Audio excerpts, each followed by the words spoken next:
কেউ অস্বীকার করতে পারবেন কি?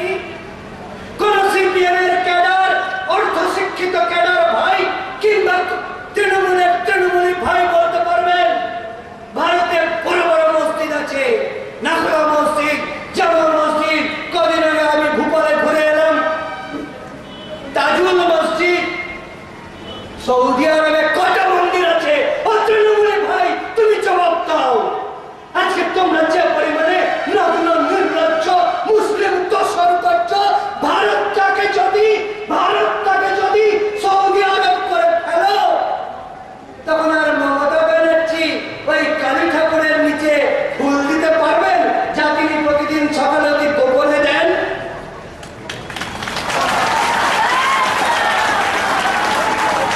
তাই মুসলমানদের চারটি শক্তি, একটা হচ্ছে নাম্বার সংখ্যা, দ্বিতীয় হলো ওদের ব্যাকওয়ার্ডনেস, তৃতীয় হলো ওদের হিংসা, ভায়োলেন্ট কোশেন্ট, আর চতুর্থ হলো ওদের ফ্রড। যতক্ষণ ওরা কম সংখ্যায় কম শক্তিতে আছে, ততক্ষণ ওরা আপনার সঙ্গে এত ভালো ব্যবহার করবে মনে করে এদের মতো লোক না হলে লোক হয় না।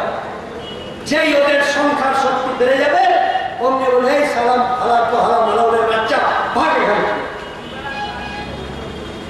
মালাউন এই গালাগালিটা কি পূর্ববঙ্গে আমাদেরকে শুনে আসতে হয়েছে? আর সেই যারা আমাদেরকে মালাউন বলেছে, কাফের বলেছে, আমার জমি জায়গা সব দখল করেছে, আমার মা বোনকে টেনে নিয়েছে, আর তাদেরকে এখানে এসো ভাই আমাদের করতে হবে, মমতা ব্যানার্জিকে হিজাব করে এমনি করতে হবে, সরকারি পয়সায় রেলের বিজ্ঞাপনে, মমতা ব্যানার্জির বাপের পয়সা নয়, সরকারি পয়সায় রেলের বিজ্ঞাপনে মমতা ব্যানার্জির নামাজ করে এমনি ছবি দেখানো হবে। দেখিয়ে আমাদের এই পশ্চিমবঙ্গটাকে বাংলাদেশ করে দেবেন, অথবা সৌদি আরব করে দেবেন, নাকি মিশর যেমন ইজিপ্টে পরিণত হয়ে গেল তেমনি করে দেবেন? তখন বাঙালি হিন্দু যাবে কোথায়? আবার পালাবে, আবার রিফিউজি হবে। বাঙালি হিন্দু, বাংলার হিন্দু, আপনাদেরকে আমি ধিক্কার জানাই যে শুধু রাজনৈতিক নেতা নেত্রীরা তারা জানে ক্ষমতায় গেলে পরে লাল বাতির গাড়ি পাওয়া যায়, এসি রুম পাওয়া যায়, অনেক সুখভোগ পাওয়া যায়, সেই জন্য রাজনৈতিক নেতা নেত্রীরা তারা তো মুসলিম দোষণ করে আমার দেশের সর্বনাশ করছে।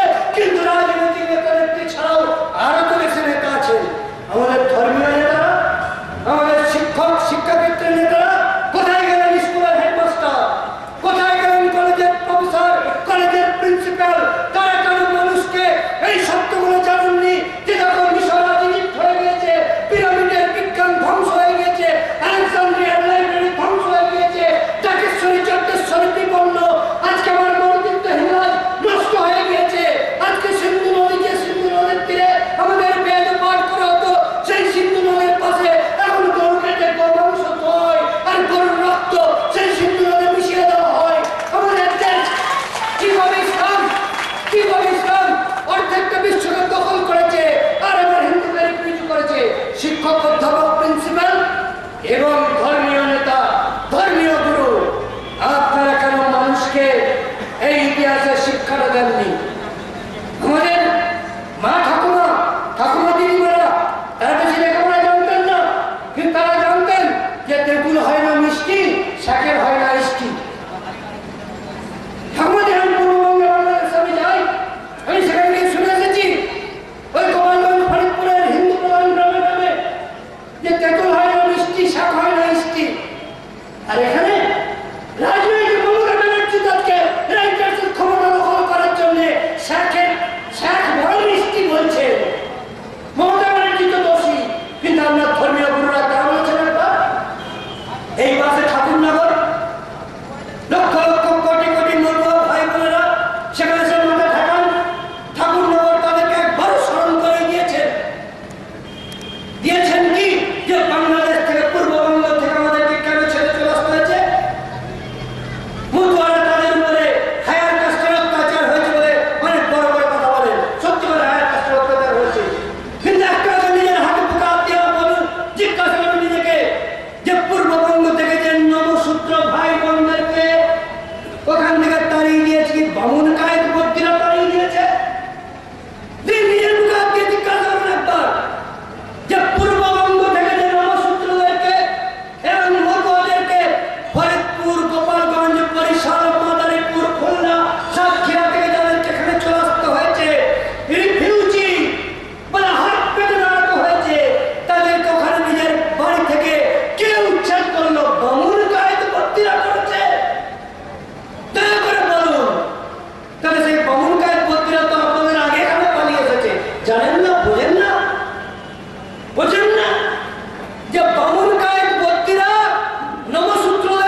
কি জওহরলাল নেহরু, মমতা ব্যানার্জি, জ্যোতি বসু তারা বিভ্রান্ত করেছিলেন? না, এখানে ধর্মীয় নেতৃত্বের একটা দায় আছে। ধর্মীয় নেতৃত্ব কেন কেন সেদিন পূর্ব বাংলার মানুষকে সাবধান সচেতন করতে পারেননি? আর আজকেও আমার এই পশ্চিমবঙ্গে সেই পরিস্থিতি পুনর্বার তৈরি হতে চলেছে। আর পশ্চিমবঙ্গের বুকে গ্রামের পর গ্রামে হিন্দুর উপর অত্যাচার হচ্ছে। এই বনগাঁ শহরের বুকে বসে আপনারা জানতে পারবেন না, বুঝতে পারবেন না এই বনগাঁতে বসে মুসলিম তোষণ করলে তার কি ভয়াবহ পরিণাম হয় আপনারা বুঝতে পারবেন না। কিন্তু আপনি চলে যান হাবড়া ব্লক 2, বারাসাত ব্লক 2, আমডাঙ্গা, দেগঙ্গা, হারোয়া, বসিরহাট, হাসনাবাদে আপনারা জানতে পারবেন যে হিন্দু কিভাবে মাথা নিচু করে সেখানে আছে, কত অপমান, অত্যাচার, নিপীড়ন সহ্য করে সেখানে আছে। আমাদের এই রাজ্যে স্বাধীন ভারতের পশ্চিমবঙ্গেও আজকে হিন্দু আর একবার অত্যাচারিত, নিপীড়িত হয়ে দ্বিতীয় শ্রেণীর নাগরিকে সৎ মায়ের সন্তানের মতো অবস্থায় পরিণত হয়েছে। এই হিন্দু আর একবার তার ভিতরে হারা আশঙ্কা তৈরি হয়েছে। তার পায়ের নিচের মাটি যাবে, মা বলে নিচ্ছক যাবে, তার সম্পদ লুপ্ত হচ্ছে, কোথায় কোথায় মন্দির ভাঙা হচ্ছে, কোথায় কোথায়। হ্যাঁ বন্ধু, জানা রাখা দরকার ওই কার্তিকপুর, দেগঙ্গার কার্তিকপুরে শনি কালী মন্দির ওরা শুধু ভেঙে ক্ষান্ত হয়নি, সেই কালীর মূর্তিটা ভেঙে তার উপরে ওই মখলুকার রহমান পেচ্ছাপ করেছে। আপনার দেবতার উপরে পেচ্ছাপ করেছে। কেন? না, ওদের ধর্মটা শিখিয়েছে। পয়গম্বর হযরত মুহাম্মদ সাহেব নিজের হাতে কাবার মন্দির থেকে 360টা মূর্তি টেনে টেনে নামিয়ে ভেঙেছিলেন। আমি নিজে মুসলমানদের অডিও ক্যাসেটে এই বক্তৃতা শুনেছি। একটা মৌলানা সে মুসলিম ভাইদের কাউকে জানাচ্ছে, দেখো আমাদের মুহাম্মদ সাহেব তিনি নিজের হাতে কাবার মসজিদ থেকে 360টা মূর্তি টেনে টেনে নামিয়ে ভেঙেছেন। তাই তোমরাও যেন কেউ ভুল করেও মূর্তি পূজা করো না। আপনারা জানেন না পরিণাম নিয়ে আছেন নিজের ঘরে, আর রান্নাবান্না নিয়ে আছে। কিন্তু মুসলমানদের ধর্মের শিক্ষা যে মূর্তি ভাঙতে হবে, মূর্তি পাপ, মূর্তি পূজককে ওরা বলে শিরকের অপরাধ করা অপরাধী, মুশরিক। মূর্তি পূজক করা বলে মুশরিক। মুশরিক মানে যারা শিরকের অপরাধ করেছে।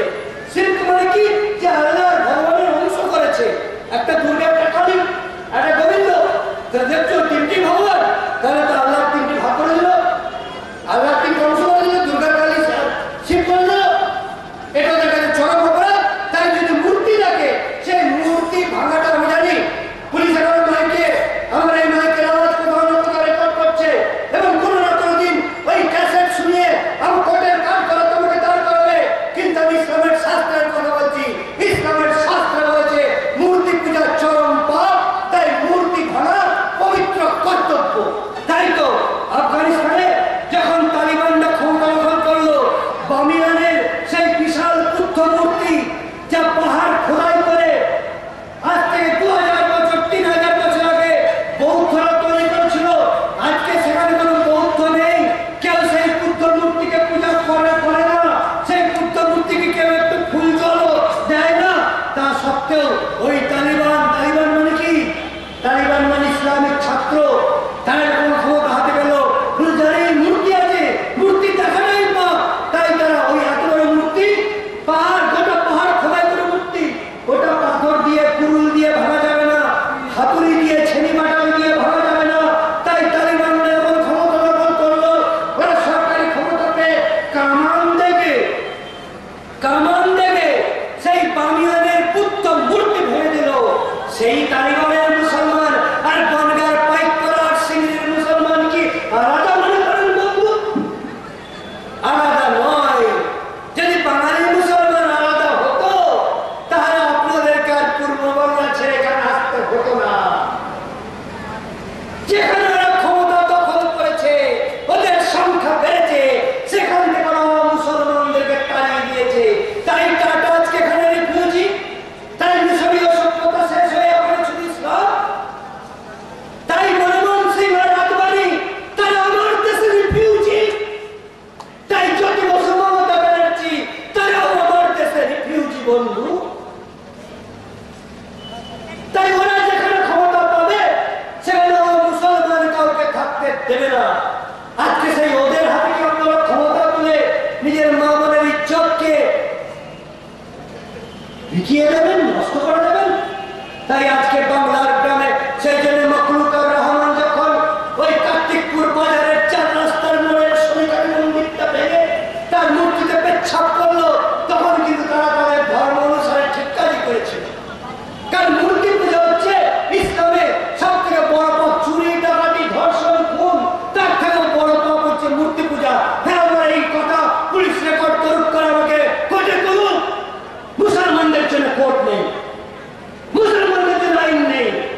তারা কোর্টকে মানে না, তারা কোর্টকে মানে না।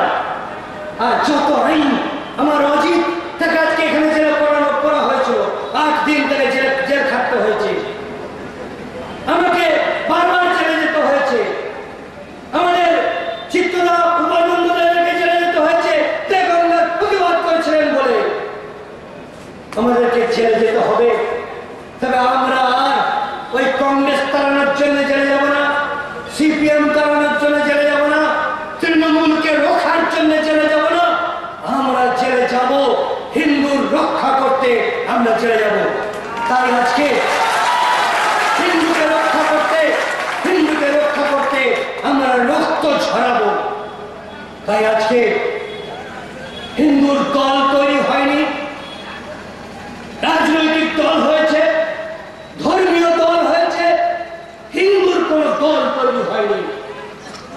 আজকে যদি জামাতে ইসলামী উলামায়ে হিন্দ যদি একটা মিটিং ডাকে, সেখানে কংগ্রেস, সিপিএম আর তৃণমূলের নেতারা গিয়ে লাইন লাগাবে যাওয়ার মঞ্চে, একটু আমাকে বসতে দাও, ভালো করে শুনুন। জামাতে ইসলামী উলামায়ে হিন্দ রাজনৈতিক দল নয়, তারা যদি একটা মিটিং ডাকে তো কংগ্রেস, সিপিএম, তৃণমূল নেতারা সেখানে গিয়ে লাইন লাগাবে আমাকে একটু মঞ্চে বসতে দাও। কিন্তু হিন্দুর কোন দল নেই যে মঞ্চে কংগ্রেস, সিপিএম, তৃণমূলের নেতারা এসে বসতে চাইবে। আজকে সেই হিন্দুর দল আমরা তৈরি করতে চাইছি, কিন্তু পরিষ্কার ভাবে বুঝে নেওয়া দরকার, পরিষ্কার ভাবে আপনারা জেনে নিন যে হিন্দুর এই দল কোন রাজনৈতিক দলের লেজুর হবে না। এই মঞ্চ থেকে কোন রাজনৈতিক দলকে ভোট দিতে বলা হবে না।